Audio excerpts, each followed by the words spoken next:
What drives Pakistan to spin falsehoods and fabricate victories after Operation Sindoor?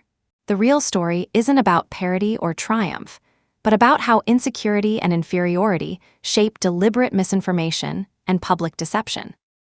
The mindset of a foolish person racked by an inferiority complex often manifests in a distorted perception of reality, particularly when confronted with setbacks or failures. Such a person may habitually deflect responsibility and inflate their sense of strength by projecting their own actions onto others, effectively saying, "I did the same thing to the enemy." This psychological defense mechanism is not only common on an individual level, but can also be observed in collective behaviors, including those of nations. Pakistan's narrative following Operation Sindoor offers a vivid example of this dynamic played out on a geopolitical stage, reflecting how psychological vulnerabilities can shape misinformation and denial after a military setback. Operation Sindoor was a precise and decisive Indian military response to the Pahalgam terror attack. Utilizing the advanced Russian-made S-400 air defense system, the Indian Air Force, IAF, achieved significant battlefield successes.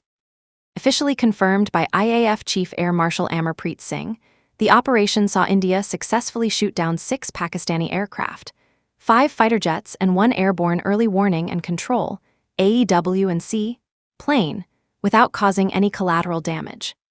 The Indian Air Force chief hailed the S-400 system as a game-changer due to its long-range capabilities, which effectively kept the Pakistani aircraft at bay and prevented them from employing their own long-range missiles. Independent satellite imagery and coverage by local media corroborated the precision with which Indian forces targeted terror launch pads, carefully minimizing collateral damage to adjacent structures. Facing irrefutable evidence of its air losses and infrastructure damage, Pakistan swiftly spun alternative narratives designed to obscure the reality of its defeat. A favored claim became the 6-0 mantra repeated across Pakistani media, suggesting parity or superiority in air combat to bolster domestic morale in anticipation of potential Indian disclosures of Pakistani losses. This framing aimed to psychologically prepare Pakistani public opinion to accept denials and defiance over admission of defeat. However, multiple sources and official Indian disclosures consistently documented the significant damages Pakistan incurred, notably in key air bases such as Nur Khan and Shorkat, contradicting Pakistan's narrative of aerial success. One of Pakistan's central claims involved accusing India of misjudging the range of the PL-15 missile, a Chinese-made air-to-air missile allegedly used by Pakistani forces. The claim was that Indian Rafale jets had come too close to enemy fighters due to lack of accurate intelligence on this missile's range. Ironically, this assertion reflects a mirrored error on Pakistan's part regarding the capabilities of the S-400 system. China operates an export variant known as the S-400K, which is reportedly a watered-down version with critical functionalities disabled or limited by Russia. Chinese analysts expressed surprise over the superior performance of India's full-fledged S-400 system during Operation Sindoor. This revelation implies that Pakistan's knowledge about the true operational envelope of S-400 was flawed or deliberately limited by China, resulting in ill-fated Pakistani and Chinese aircraft entering the effective engagement zone of the Indian S-400 and being subsequently neutralized. This miscalculation underscores a broader theme of misinformation and misjudgment within Pakistan's military apparatus, compounded by its reliance on allied sources for critical intelligence. The discrepancy between the Indian S-400's capabilities and those of Pakistan's allies effectively tilted the air combat in India's favor, a fact Pakistan sought to deny through alternate narratives rather than confronting it openly. The stark contrast between Indian and Pakistani official communications during and after the operation further reveals deep-seated psychological and strategic distinctions. Indian spokespersons and military officials maintained a measured, transparent communication style, never denying losses when they occurred, but emphasizing the safe return of all Indian pilots and presenting verified operational successes. This approach built credibility and conveyed confidence to both domestic and international audiences. By contrast, Pakistani officials repeatedly issued contradictory statements, outright denials, and misleading claims. The situation culminated in an indirect admission by Pakistan's Deputy Prime Minister, who confirmed that Islamabad had indeed requested a ceasefire following the Indian airstrikes. This admission emerged only after prolonged public denials and underscored a pattern of disinformation driven by psychological imperatives of denial and projection. Pakistan's claim that its air force scored one of the longest kills on record is, in fact, a reflection of what actually happened to them during Operation Sindoor, mirroring a psychological tactic where they claim parity in defeat. The truth is that the Indian Air Force's S-400 air defense system set a world record by shooting down a high-value Pakistani airborne early warning and control AWACS aircraft, specifically a Saab 2000 Iri, at a distance of approximately 314 km, deep inside Pakistani airspace. This historic kill was officially confirmed by Indian Air Force Air Chief Marshal Amarpreet Singh, who stated that the S-400 system had been a game-changer in the conflict. The AWACS shootdown was the farthest ever recorded for a surface-to-air missile, SAM, in combat, and showcased the extreme reach and precision of India's integrated air defense network.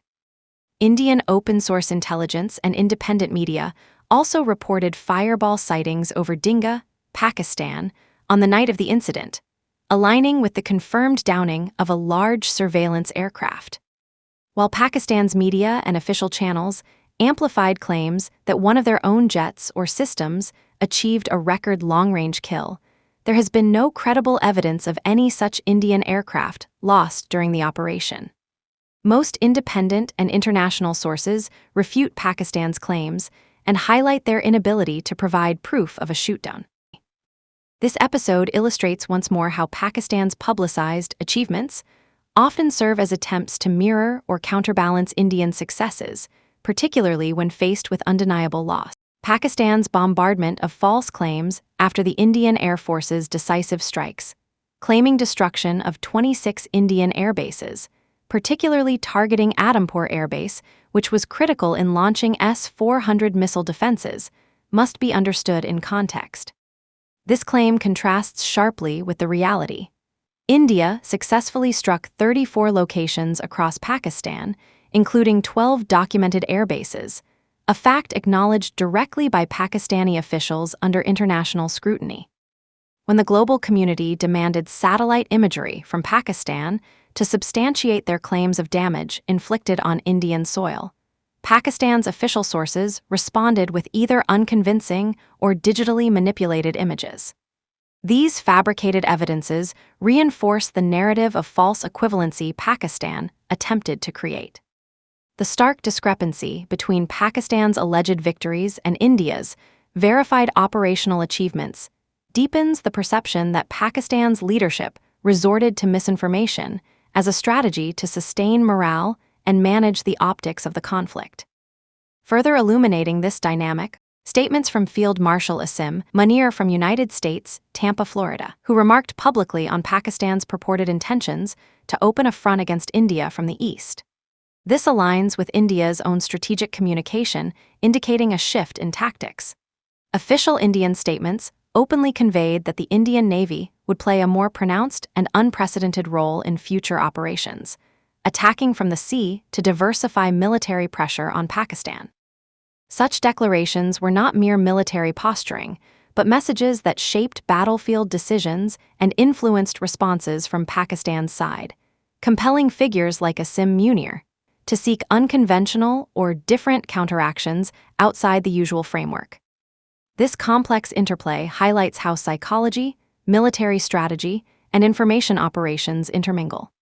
Pakistan's exaggerated claims about strikes on Indian infrastructure and covert suggestions of Eastern offensives display attempts to offset Indian advantages and maintain a narrative of strength despite battlefield setbacks.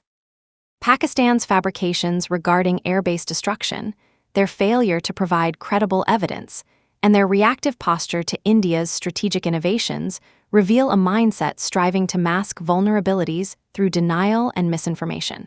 Why didn't India reveal that it had shot down 6 Pakistani aircraft during Operation Sindoor with its S-400 air defense system? India's choice not to disclose the exact number of Pakistani planes destroyed was a deliberate strategic decision, and it tells us much about the careful calibration required when dealing with an adversary, especially one that is nuclear-armed. In official press briefings, India acknowledged it had neutralized several sophisticated Pakistani aerial platforms, subtly hinting at its operational success. Importantly, though, India withheld the exact figures. This restraint served a dual purpose. First, it prevented a dramatic escalation of Pakistani public outrage. Pakistan, meanwhile, was loudly promoting a 6-0 victory narrative, falsely claiming they bested India in aerial combat. By not publicly challenging this claim detail by detail, India indirectly provided Pakistan a psychological off-ramp, a narrative lifeline that allowed Pakistani officials to declare a face-saving victory and maintain domestic morale. Second, such an off-ramp was crucial given the larger strategic picture. India had already decisively bested Pakistan militarily during the operation. Cornering a nuclear-armed rival too completely risks pushing them toward unpredictable escalation or instability. By leaving room for Pakistan to declare its own, albeit hollow, triumph, India made it easier for Pakistani officials to request a ceasefire, an outcome that reduced tensions while ensuring Indian objectives were met. Ultimately, India's decision to limit public disclosure was a calculated display of both strength and restraint. It preserved operational credibility, prevented unnecessary escalation, and left Pakistan with a story its leadership could sell at home, even as they quietly accepted their losses and reached for diplomatic de-escalation. Pakistani Field Marshal Asim Munir says, "We are a nuclear nation. If we think we are going down, we'll take half the world down with us. Now I leave it up to you. What does he actually mean by this? Let me know in the comments section."